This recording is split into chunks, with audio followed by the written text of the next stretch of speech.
Donc l'entreprise en cours est issue des sciences humaines. C'est une entreprise qui part du constat qu'on peut améliorer l'environnement pour que les personnes en situation de handicap, que ce soit une déficience visuelle, auditive, cognitive ou motrice, puissent accéder à tous les lieux, tous les services, que ce soit à l'extérieur ou à l'intérieur, mais par ce mécanisme-là, en fait, on va apporter du confort à toutes les populations. Parce que, par exemple, quand vous avez un chemin qui est plus large pour pouvoir passer en fauteuil, forcément, une mère avec sa poussette, un père avec son landau ou quelqu'un qui porte des charges lourdes aura plus de confort.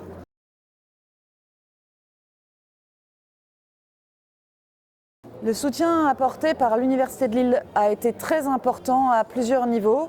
Le premier, c'est qu'à un moment donné où on avait un logiciel de diagnostic et de data visualisation de l'accessibilité, il était suffisamment mûr pour passer de la recherche à la commercialisation. Donc c'est l'Université de Lille qui nous a dit, notamment les juristes, là, ce serait intéressant de commercialiser.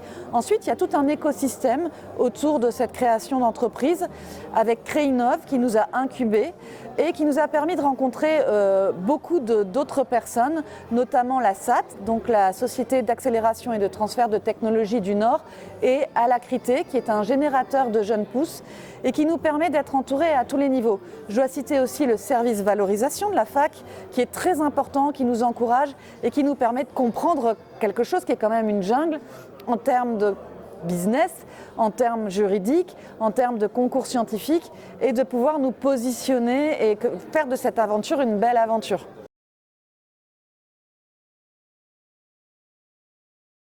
Alors il y a une grande particularité en SHS dans la création d'entreprises puisque ce n'est pas dans la culture. Autant en pharmacie, en chimie, en physique, dans le monde médical, il y a une certaine évidence parce qu'on découvre une molécule, à un moment donné elle va être commercialisée. En SHS, il y a moins quelque chose qui pourrait être palpable et qui puisse être brevetable ou qui puisse être tout simplement valorisé à l'extérieur.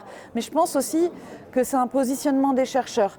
Parce que l'avantage des SHS, c'est de faire beaucoup de terrain et d'être au plus près de la société, au plus près des usagers et donc de faire remonter des besoins.